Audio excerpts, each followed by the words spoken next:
Sveiki, su jumis sveikinasi Tingi Pelėda. Šiandien pakalbėsiu apie sum, sumif, sumifs ir subtotal su funkcija sum skirtumus. Apie visų šių funkcijų sintaksės esu kalbėjusi savo ankstesniuose įrašuose, nuorodas į juos galite rasti po šiuo įrašu. Šiame įraše trumpai aptarsiu, kokiais atvejais ir kurią funkciją geriau naudoti. Paprasčiausia iš šių visų funkcijų yra sum funkcija. Ją galime sumuoti tam tikras eilutes, stulpelius, galime sumuoti ir tam tikrus laukelius, kurie nėra vienas šalia kito. Tačiau turint tam tikrą duomenų lentelę, kurioje yra naudojami filtrai, sum funkcija tampa nedinamiška. Sum funkcija visada sumuoja tuos skaičius, kurie yra nurodyti sumuojamoje srityje, nepriklausomai nuo to, ar tos eilutės matosi mum ar ne.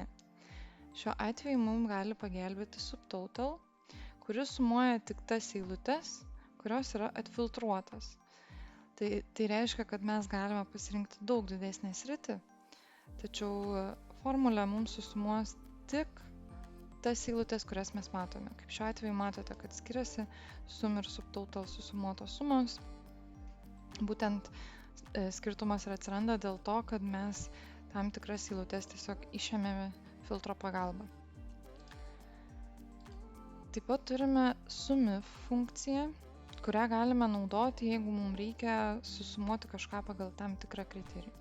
Kaip pavyzdys, norime sužinoti, kiek remonto darbam buvo išleista per mėnesį. Panaudoję sumif funkciją mes gavome 130, galime pažiūrėti remonto darbai 130. Problema yra ta, kad su šia funkcija mes galime sumuoti tik pagal vieną kriterijų. Norint sumuoti pagal daugiau, reikia pasitelkti formulę funkciją sumifs. Sintaksės tarp sum ir sumif skiriasi. Noriu atkreipti tai dėmesį. Ir galiu paminėti tai, kad sumifs pilnai gali pakeisti sumif, kadangi mums nėra būtina panaudoti daug kriterijų. Reikalui esant mes galime naudoti ir vieną, galime ir 2, ir 3, kiek tik mums reikia. Šiuo atveju aš noriu sužinoti, kiek, tarkim, aš išleidau drabužiam vasario 9. Mes matome 75 eurus 39 centus, atsifiltruoju drabužiai, pasidarau, kad man rodytų tik vasario 9 ir turiu tą pačią sumą. Šiam kartui tiek.